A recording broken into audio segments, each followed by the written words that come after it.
What up, Cavs Nation? I'm your host, Ethan Sands, and I'm back with another episode of the Wine and Gold Talk podcast. I'm joined by your favorite beat reporter, Chris Fedor. What's going on, Chris? Ethan, how's it going, man? It's going. I mean, we just got back from a home game. Woo! I think we should just celebrate the fact that the Cavs are not on the road any longer. One, because Chris has to endure those road trips. And two, because the Cavs needed some home cooking. Chris, they were able to pull out a victory against the Memphis Grizzlies.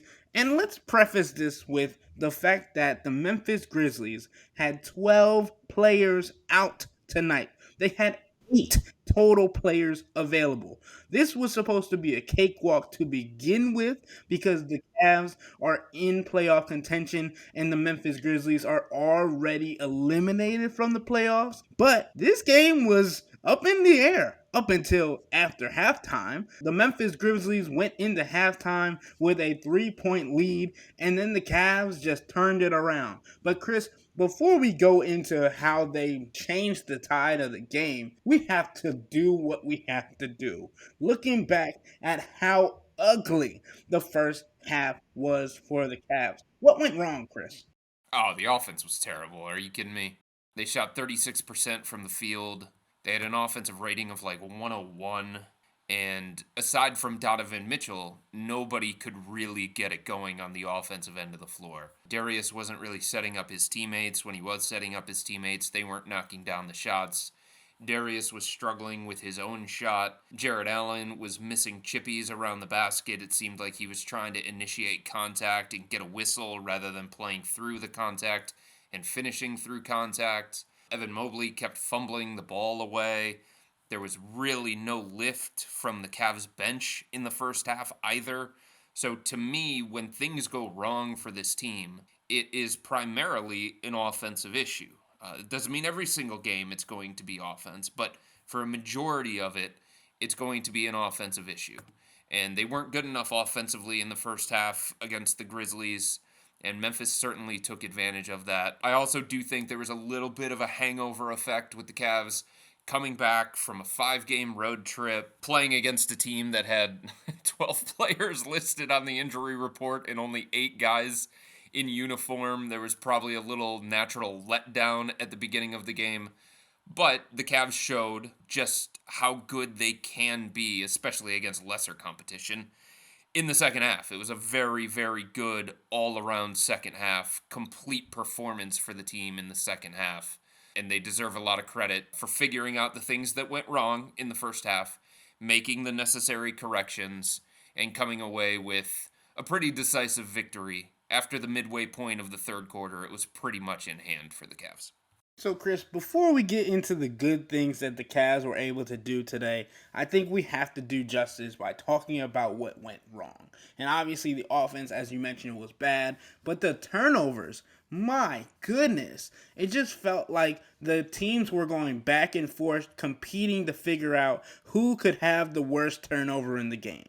They were simply handing the ball over to each other, not taking care of any possession. And for a team like the Memphis Grizzlies, who were not playing many rotation players, maybe 1 or 2, but the Cavs had their starting 5. The Cavs had the guys that they are going to use in the playoffs. JB Bickerstaff limited until the last minute and a half, 2 minutes of the game, his lineup to 8 guys as well. So the discrepancy between the B team, maybe even C team of the Memphis Grizzlies and the A squad of the Cavaliers, I feel like the Cavs cannot fail to dim down or water down their performance based on the opponent that they're playing. It has to be, this is who we are, this is how we're going to play, and we have to cherish each possession as if it might be a change in the game. And today, in the first half, that's what it was. And the Cavaliers also had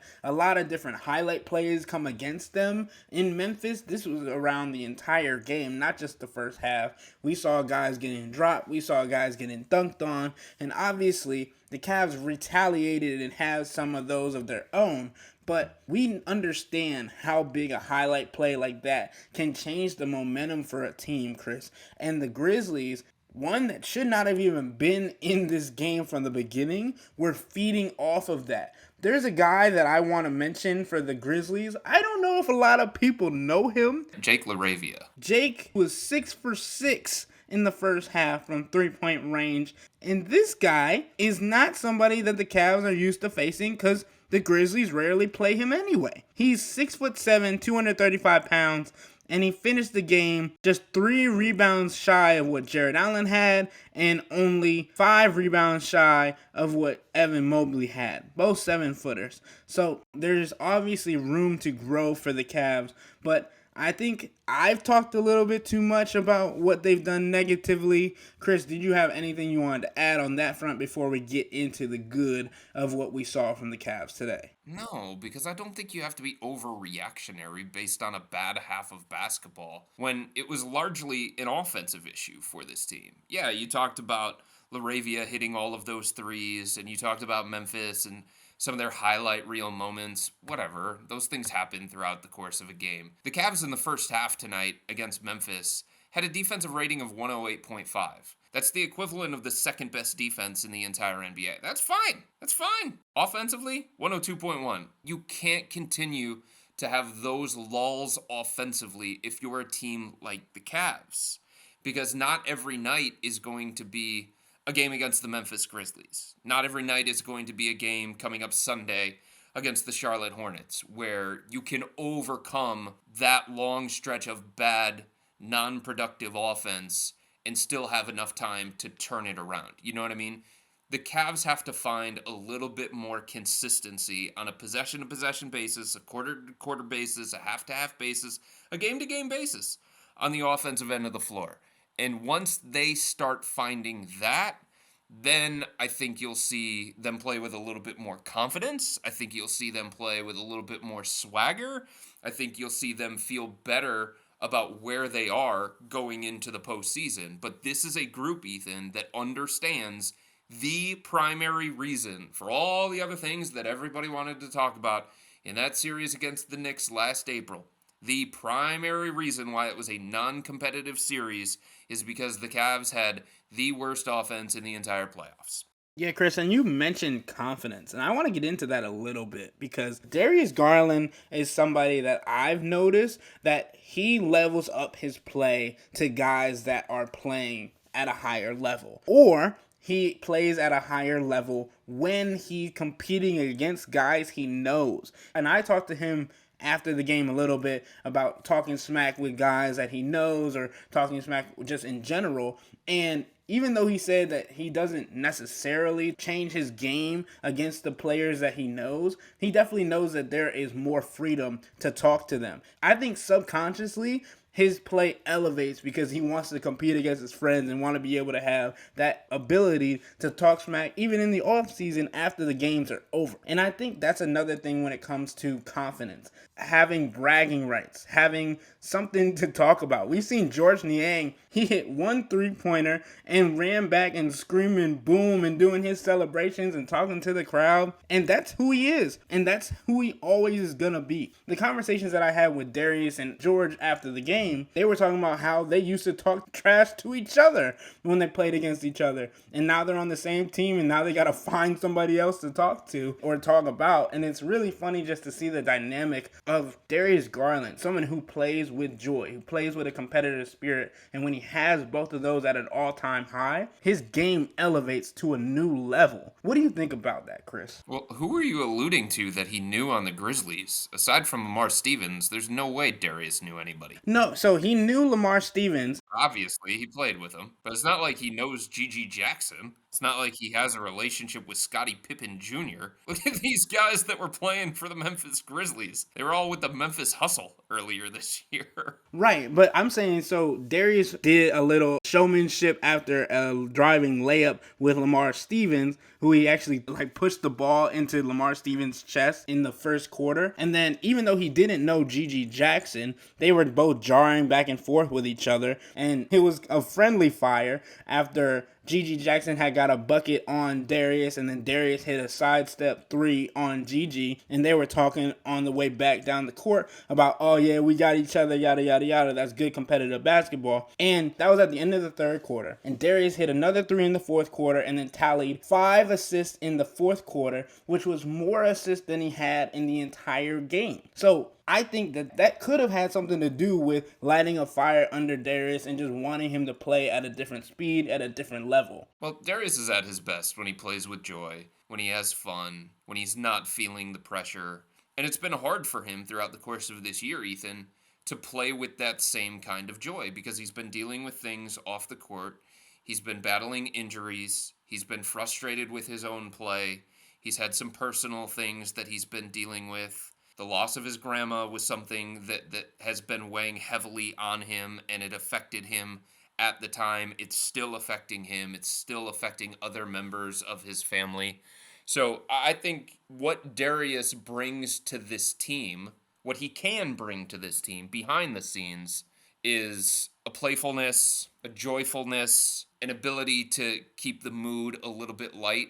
And sometimes, not all the time, but sometimes you need that in a grind of an 82 game season. Because by the end of the year, you get sick of the dude next to you, right? You get sick of the media members that are around you constantly.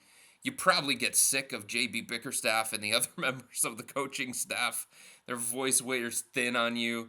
You know what I mean? So sometimes you just have to find a way to break from the monotony of the day-to-day and the monotony of an 82 game schedule. And Darius is somebody who likes to have fun. Darius is somebody who likes to be playful. Darius is somebody who likes to have a smile on his face as well. I just think at this stage of his career, Ethan, he's got to find a balance of those things and the other things of taking possessions a little bit more seriously, right? Understanding the magnitude, understanding time, score, situation, all of that kind of stuff. And provided that he balances those two things the right way, then I think you can have an effective, impactful Darius Garland. And it's a lot easier to talk a lot of smack and have a lot of fun when, you're beating up on a wounded Memphis Grizzlies team in the second half. So it's just the kind of play, it's the kind of style that the Cavs need to carry over into Friday night against Indiana, which is a big game with big stakes.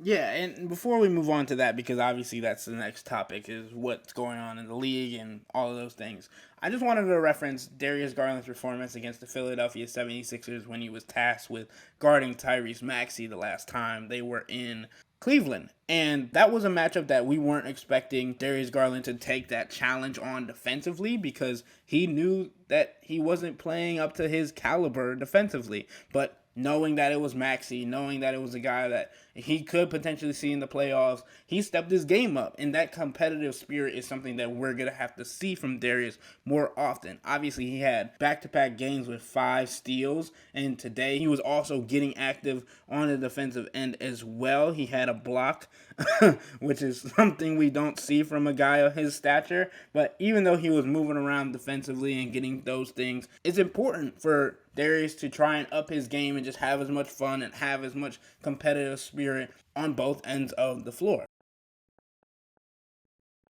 But Chris, like you mentioned just a second ago, we want to talk about how important this game is on Friday against the Indiana Pacers. We know that the Boston Celtics have their spot locked up. Milwaukee has sealed a spot in the playoffs, and after tonight, the New York Knicks have also sealed a spot in the playoffs. Now it's 4, 5, 6 seeds bouncing around and trying to figure out if they're going to go all the way down to the play-in, or where they're going to end up in seeding and how they're going to match up in the playoffs. Right now, Cleveland is 4 and Orlando is 5. After Orlando lost tonight to the Milwaukee Bucks, who are without Giannis Antetokounmpo, they dropped down to the 5 seed, and the Cavs are now a game ahead of the Magic in the 4th seed.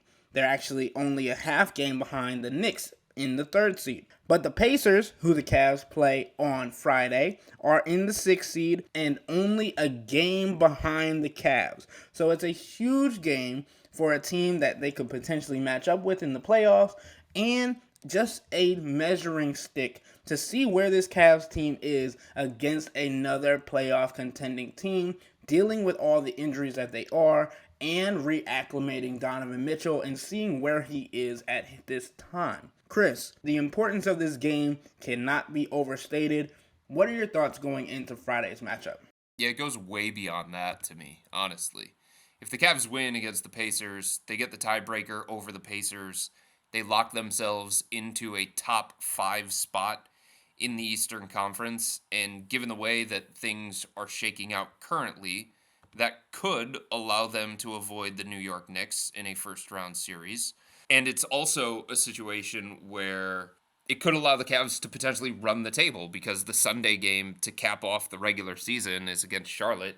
Charlotte stinks. They got 20 wins on the season. So it's huge for the Cavs to play against the Pacers. I do think there is some level of, we do want to measure where we are against that caliber opponent. We do want to potentially send a message to a team that we could see in the first round. But for them, if they get the tiebreaker over Indiana, that's a big deal. If they lock themselves into the top 5, that's a big deal. And if they are in a situation where they have those advantages going into the finale against Charlotte, that's a big deal too, because the final game of the year for the Knicks is against Chicago. Chicago's a better opponent than Charlotte. They're obviously not some team that should be able to beat the Knicks, but it could be a more competitive matchup, certainly more competitive than Charlotte, and that could lead, emphasis on could lead the Knicks to slip up a little bit. The Magic still have to play Philly and Milwaukee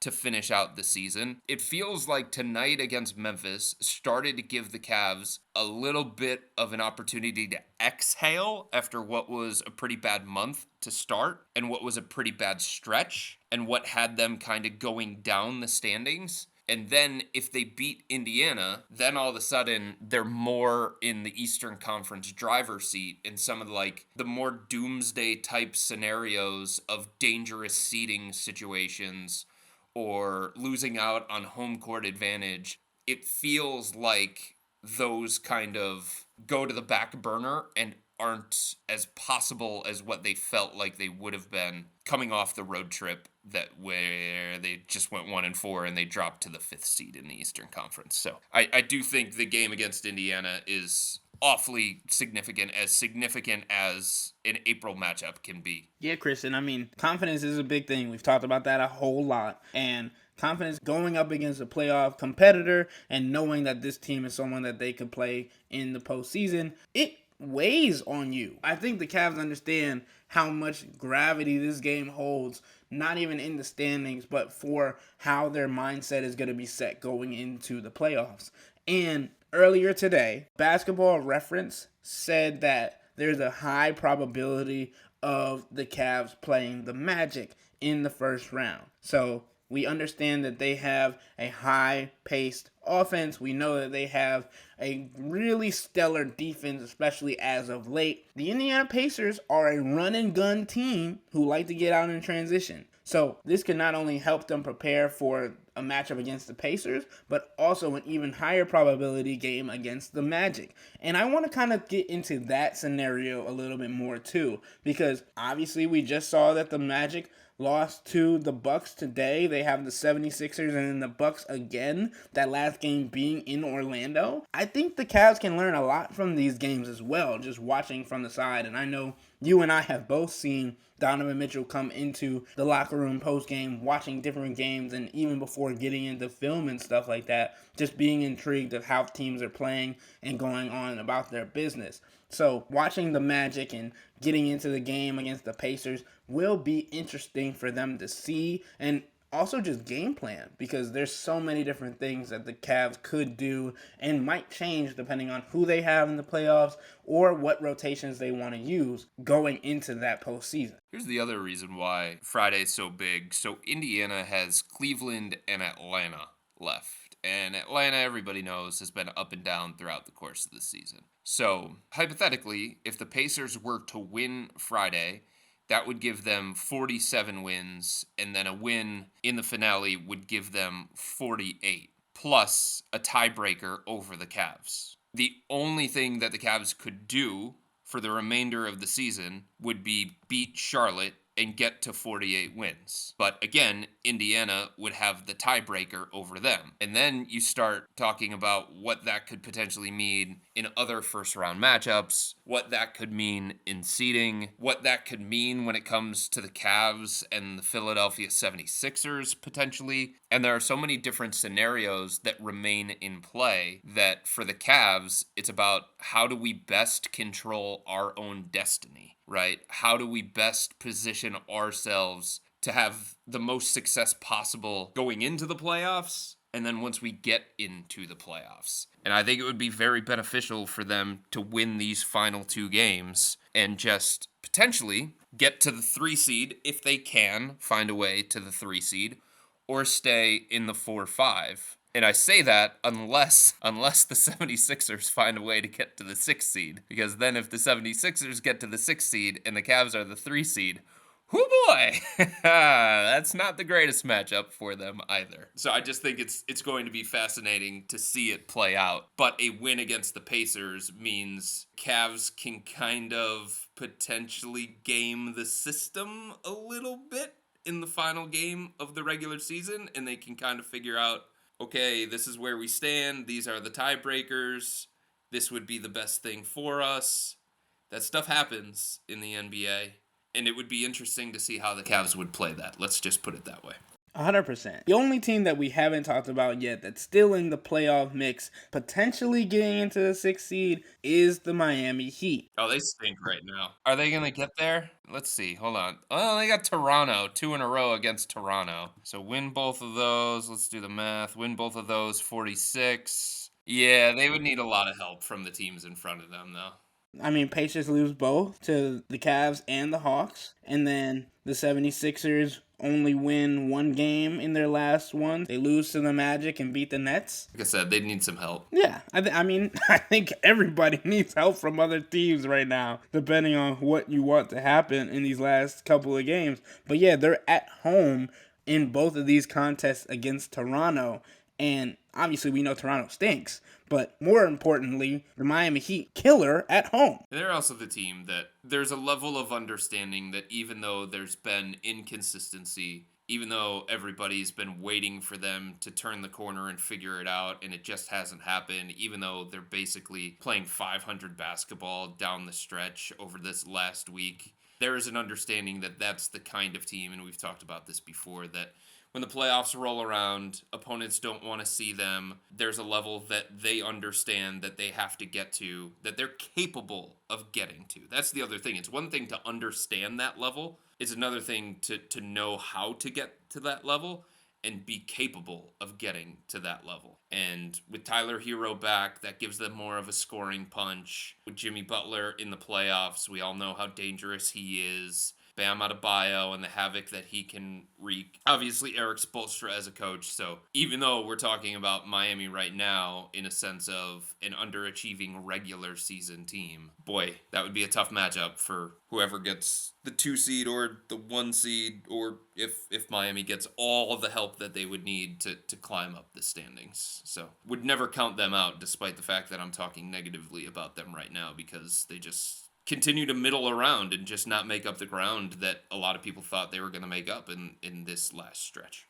Chris, I think we've talked a lot about this. These playoff series could be really, really fun or interesting, I should say, because of the matchups and just how jumbled up the Eastern Conference is right now. Even in the Western Conference, because of how messy that conference is too, and just the powerhouses of the offenses that those guys have, and obviously you throw in the Timberwolves defense, it just looks like these series could all be really fun to watch. And I don't know. I think I'm still sticking with Boston and Denver making it all the way. But just these series could go either way for any team, in my opinion, in this playoffs. Well, the other thing that I think makes it interesting and a little bit more fun, Ethan, is that it seems like Milwaukee might have dodged it when it comes to Giannis and his injury, even though he's shut down for the remainder of the regular season. His Achilles is intact.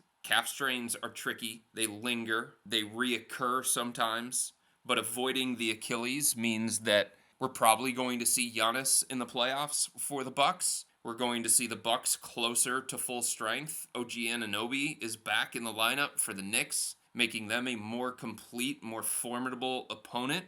In the Western Conference, Cat could be returning. Trae Young just came back for the Hawks. Who knows? They could upset somebody in the play-in tournament. When you have these teams closer to full strength and with the pieces that matter the most to them, Joel Embiid being back for the 76ers, they haven't lost with him in the lineup.